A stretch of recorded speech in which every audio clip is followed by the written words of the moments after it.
Good morning, students. Now, the intermittent production system. Intermittent production system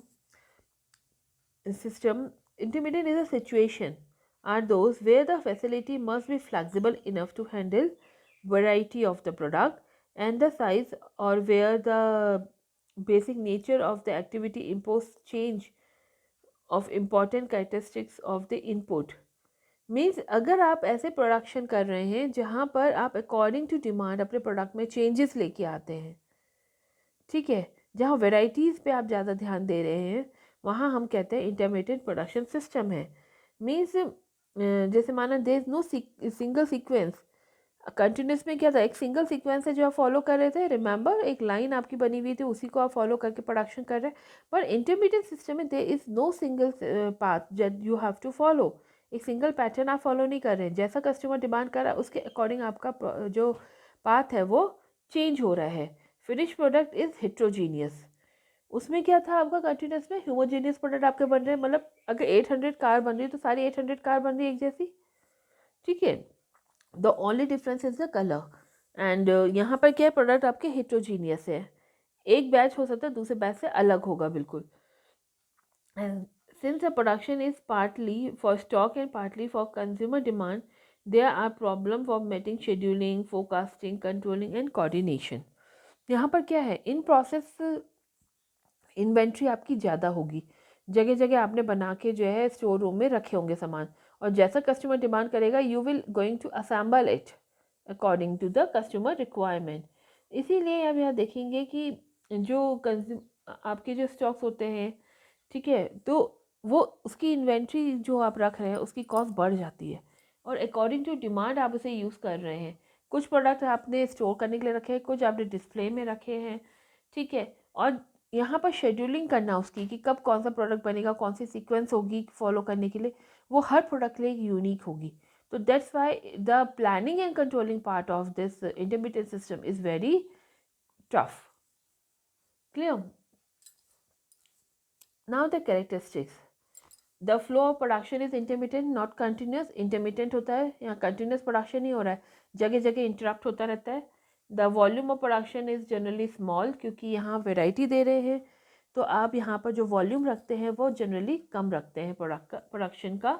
and wide variety of products are produced, यहाँ पर आप variety दे रहे हैं ज़्यादा, तो वेराइटीज़ ऑफ प्रोडक्शन आपका हो रहा है, ठीक है। जनरल पर्पस मशीन्स आप यहाँ यूज़ करते हैं, इक्विपमेंट आप यूज़ कर रहे हैं, क्योंकि यहाँ स्पेशलाइज मशीन यूज़ नहीं हो सकती। स्पेशलाइज मशीन क्या कर रही है, एक पर्टिकुलर स्पेशलाइज प्रोडक्ट को बनाने के लिए यूज़ हो रही है, बट जनरल पर्पस मशीन में आप कुछ भी बना सकते हैं।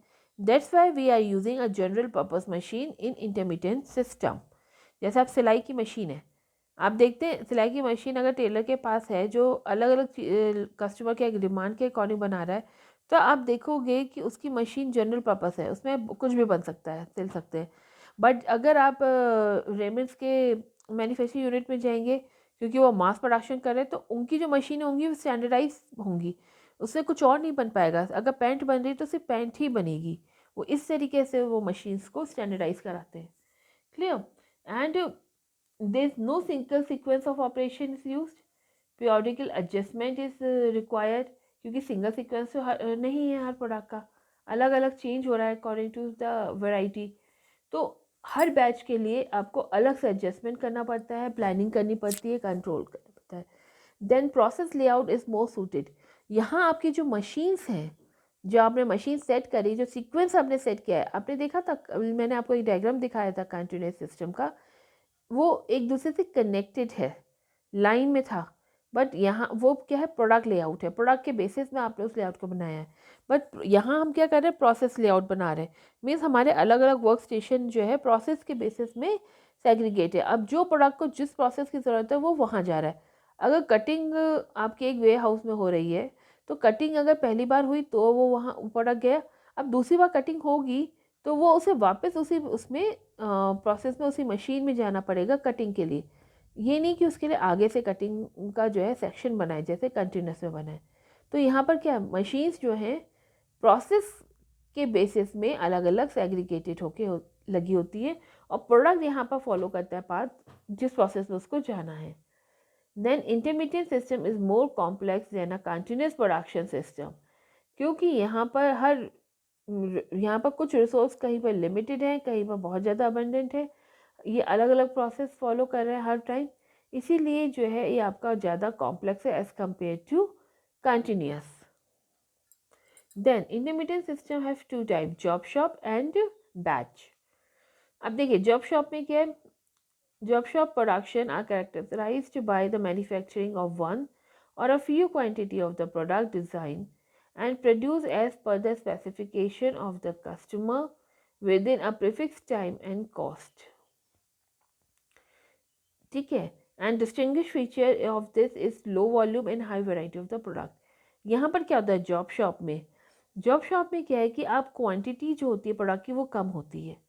ठीक है, जैसे और यहाँ पर टाइम एंड कॉस्ट इसकी ज़्यादा होती है क्योंकि आप कस्टमर के अकॉर्डिंग बना रहे हैं. आपको याद होगा कस्टमाइज केक होते हैं.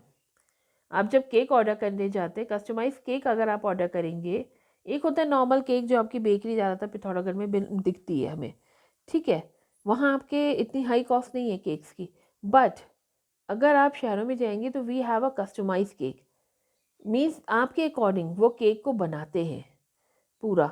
मीन्स आपने कहा कि I need a cake of doll shape जो डांस कर रही है, तो वो डॉल शेप डांस करने वाली और किसी और के लिए उन्होंने नहीं बनाई होगी, आपके लिए आपके अकॉर्डिंग बनेगी. जो कलर आप चाहते हैं, जैसा डांस चाहते हैं वैसा बनेगा, तो उसकी जो प्राइस होगी वो ज़्यादा होगी. ठीक है, तो यहाँ पर क्या है, हम अपने कस्टमर के अकॉर्डिंग बना रहे हैं. अब जैसे ब्राइडल ड्रेस बनती है आपकी कस्टमाइज होती है. हर ब्राइडल ऐसा तो है नहीं कि लहंगा बना के आपने रख दिया है, अब आप गए आपने स्टैंडर्डाइज फिक्स किया और पहन लिया. नो, आप जाते हैं अपने लिए कस्टमाइज़ बनवाते हैं कि नहीं मेरे लहंगे में ये होना चाहिए, ये होना चाहिए, ये नहीं होना चाहिए. जो आप टेलर के पास जाके आपको चीज़ बता रहे हैं, डिज़ाइनर के पास जाकर बताते, तो वो क्या है आपका कस्टमाइज है, वो जॉब शॉप है. ठीक है, और यहाँ लो वॉल्यूम और हाई वेराइटी आप दे रहे हैं. दूसरा, job shop compromise general purpose machines and all. तो यहाँ पर क्या है, जनरल पर्पस मशीन्स यूज़ हो रही है जिसमें वेराइटीज़ बन सके. अगर स्पेशलाइज मशीन होती तो एक ही चीज़ बना पाती, बट आप जनरल पर्पस मशीन यूज़ कर रहे हैं जिससे आप जो वैरायटी चाहें वो आप प्रोड्यूस कर सके. And unique technological requirement demand processing आपकी मशीन में इन सर्टेन सीक्वेंस जो है फॉलो अप कर रहे हैं. तो यहाँ पर हर टेक्नोलॉजी यूनिक है जो आप यूज़ करते हैं अपने प्रोडक्ट को बनाने के लिए. Clear. Then characteristics is high variety of product and low volume is there, use of general purpose machine and facilities, high skilled operator. क्योंकि जब आप स्पेशलाइज चीज़ बना रहे हैं किसी के लिए, जैसे माना अगर हम लोग कस्टमाइज केक बना रहे हैं तो हर कोई नहीं बना सकता ना, उसके लिए स्पेशल स्किल्स चाहिए कि किस तरीके से उस केक की मॉडलिंग होनी है, किस तरीके से आप उसमें शेप देंगे, फॉन्डेंट कैसे यूज़ करा जाएगा. They are an number of techniques use for making the cakes. ठीक है, तो उसके लिए जो लेबर चाहिए होती है, जो ऑपरेटर चाहिए होता है, वो भी हाईली स्किल्ड चाहिए, वही इसको बना सकता है. ठीक. फिर लार्ज इन्वेंट्री आपकी है, इन्वेंट्री टूल्स एंड ऑल, क्योंकि आपको नहीं मालूम है कौन सा कस्टमर किस चीज़ को डिमांड करे, तो you have to take the large inventory, you have to keep that. And detail planning is essential, sequencing is essential, क्योंकि क्लैशिंग ना हो. पता चला एक जगह आपके पास जो है 5 मैरिजेस के केक आए हैं, आप क्वांटिटी कम कर रखी है आपने, मगर वैरायटी दे रहे हैं. आप ज़्यादा केक नहीं बना रहे, आपने 5 ही केक बनाते हैं एक दिन में, मगर आपने उसकी रूटिंग सही नहीं करी, क्लैश हो गया. ठीक है, 2 जनों में कंफ्यूजन क्रिएट हो गई. तो रूटिंग बहुत इंपॉर्टेंट होती है इस केस में. ठीक है, वर्क सेंटर्स एंड अदर, आप बेकिंग के लिए जा रहे हैं तो बेकिंग के लिए आपने जो है माइक्रोवेव तो एक ही रखा है बड़ा, अब कब कौन सा केक जा रहा है उसके अंदर ये डिसाइड करना, कितने टाइम के लिए जा रहा है डिसाइड करना, क्योंकि आपके 5 केक बन रहे हैं, 5 केक पे अलग अलग लेवल्स में बेकिंग होगी. क्लियर. तो routing and scheduling sequencing is very essential in intermediate system. Then advantage, because general purpose machine are used, variety of production you can produce, and skill and competent operators are there who can perform the मतलब good job and job gives them a learning opportunities also. Monotonous काम नहीं होता and high potential of operator can be utilized. यहाँ आप उसको job satisfaction दे रहे हैं क्योंकि उसकी पूरी क्रिएटिविटी आपकी यूज़ हो रही है and opportunity exists for creativity method innovative ideas in here. Then limitation, high cost due to frequent change in a setup.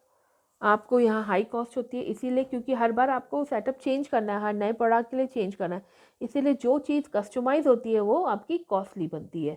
And high level of inventory आपको चाहिए तो हाई इन्वेंट्री कॉस्ट हो गई क्योंकि वेराइटीज़ आप दे रहे हैं तो आपको इन्वेंट्रीज थोड़ी थोड़ी सारी रखनी है। दूसरा आपकी प्लानिंग कॉम्प्लिकेटेड होती है, यहाँ कंट्रोल प्रोसेस कॉम्प्लिकेटेड होता है, लार्ज स्पेस की रिक्वायरमेंट भी होती है यहाँ पर क्योंकि आप वेराइटीज़ इन्वेंट्री सब रख रहे हैं। Fine. Then batch production is the another production system in a intermittent. अब देखिए, remember the diagram, जब आप थोड़ा सा वॉल्यूम बढ़ा लेते हैं मीन्स आप जो है प्रोडक्ट तो बना रहे हैं, आप सिंगल प्रोडक्ट नहीं बना रहे हैं, जैसे अभी हम कस्टमाइज केक बना रहे थे, यहाँ आप प्रोडक्ट तो बना रहे हैं मगर थोड़ा स्टैंडर्डाइज कर रहे हैं उसको, मीन्स बैच में बना रहे हैं, बैच का साइज़ थोड़ा बड़ा है, मीन्स आपने कहा 1000 यूनिट एक साथ आपकी बन रही है मगर दो बैच आपस में आइडेंटिकल नहीं होंगे, दोनों बैचेस में कुछ ना कुछ डिफरेंस होगा। जैसे माना आपकी प्रोसेस में कैप्सुलेशन, फार्मास्यूटिकल इंडस्ट्री में अगर हम देखें कैप्सुलेशन की मशीन लगी है, अब उसके अंदर आप एक ही कैप्सूल तो नहीं बनाएंगे, आपने हो सकता है पहले कैंसर के कैप्सूल्स बनाए, एक बैच डाला, अब आप उसमें जो है हो सकता है हेडेक के कैप्सूल बना रहे हैं, फिर आप उसमें जो है कैल्शियम के कैप्सूल बना रहे हैं, मगर बन तो कैप्सूल रहे but every batch is different. First time you make for the medicine for the cancer, second time you make a medicine for the blood pressure etc. Clear. तो वो हमारा क्या है, बैच प्रोडक्शन है जहाँ थोड़ा सा वॉल्यूम बढ़ता है मगर वेराइटीज़ भी होती हैं।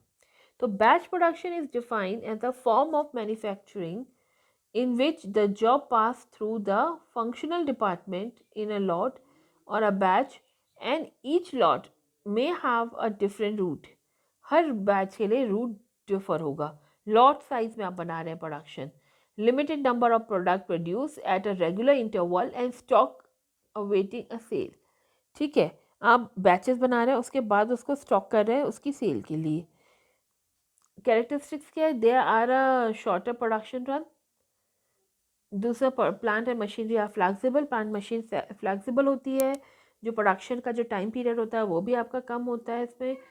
ठीक है, manufacturing lead time and cost जो होती है वो आपकी लोअर होती है क्योंकि as compare to job shop, job shop में क्या आप एक ही प्रोडक्ट बना रहे हैं ना, बट यहाँ क्या है आप लॉट में बना रहे हैं तो जो कॉस्टिंग आ जाती है वो थोड़ी कम हो जाती है क्योंकि आपकी पूरे बैच में वो कॉस्ट डिस्ट्रीब्यूट हो गई। एडवांटेज क्या है, better utilisation of plant and machinery, promote functional specialization here, and the cost per unit is lower as compared to job shop, and lower investment in plant and machinery. Flexibility accommodation is easy for you, and job satisfaction is exists in the operator. क्योंकि यहाँ पर क्या है, आप better utilise कर पा रहे हैं अपने प्लांट एंड मशीनरी को, जनरल पर्पस मशीन यूज़ हो रही है, फंक्शनल स्पेशलाइजेशन इज देयर। ठीक है, आप यहाँ पर ऑपरेटर सेटिस्फाइड है, अपनी क्रिएटिविटी भी दिखा रहा है और थोड़ा सा लार्ज स्केल में प्रोडक्शन कर रहा है। ठीक, तो इसको वो स्पेशलाइज हो जा रहा है उस चीज़ के लिए। और प्लांट एंड मशीनरी में इन्वेस्टमेंट भी आपकी यहाँ कम है क्योंकि जनरल पर्पस मशीन आप यूज़ कर रहे हैं। और फ्लैक्सिबिलिटी, अगर कस्टमर ने कुछ चेंज मांगा है तो आप इजीली उसको एकोमोडेट कर सकते हैं। Fine. See the intermediate production system over here.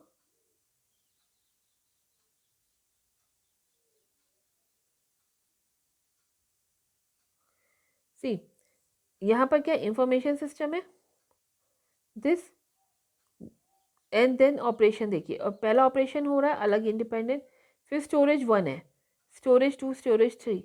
अब ऑपरेशन 1 परफॉर्म होने के बाद उन्हें लगा कि हमें ऑपरेशन 2 करना है तो वो इंफॉर्मेशन सिस्टम ने बोला वो ऑपरेशन 2 में आए। ऑपरेशन 2 करने के लिए उसको जो सामान चाहिए था ऑपरेशन स्टोरेज 3 में था, तो ऑपरेशन 2 होने के लिए स्टोरेज 3 से प्रोडक्ट चला गया, फिर स्टोरेज हुआ 4 में। अब स्टोरेज 5 में चला गया। देख रहे हैं आप, हर जगह हर स्टेप में स्टोरेज है। अब जैसे जैसे कस्टमर की डिमांड आ रही है उसके अकॉर्डिंग आप ऑपरेशन परफॉर्म कर रहे हैं। ठीक है, अगर आपको माना अपने प्रोडक्ट को बनाने के लिए ऑपरेशन जो है 3 की ज़रूरत पड़ रही है, आप ऑपरेशन 3 में गए और अपना प्रोडक्शन कर लिया, और जब आपने प्रोडक्शन कर लिया उसके बाद जब आप ऑपरेशन 4 में आए, यू रियलाइज़ कि मुझे ऑपरेशन 3 की दोबारा ज़रूरत है। आप फिर वापस जो है इंफॉर्मेशन सिस्टम के थ्रू ऑपरेशन 3 में गए, फिर आपने उसे परफॉर्म किया। ठीक है, अब यहाँ देख रहे हैं कंटिन्यूस में हम बैक नहीं जा रहे हैं, सब आगे लाइन जुड़ी हुई है, but there is no line, सब डॉटेड लाइन है, मीन्स जब ज़रूरत होगी जहाँ वो वहाँ मूव कर रहे हैं। Clear? There is no particular sequence, एक प्रोडक्ट के लिए एक अलग न्यू सीक्वेंस आप बनाते हैं। फाइन, तो this is called intermediate system. That's why the planning, controlling, line of balancing, कि कैसे बैलेंस करना है हर मशीन को, हर काम को, वो डिफ़िकल्ट होता है in case of intermediate production system. Okay, thank you students for the day. Hope you understand the concept of production and types of production now. From next class onward, we will start a planning and controlling.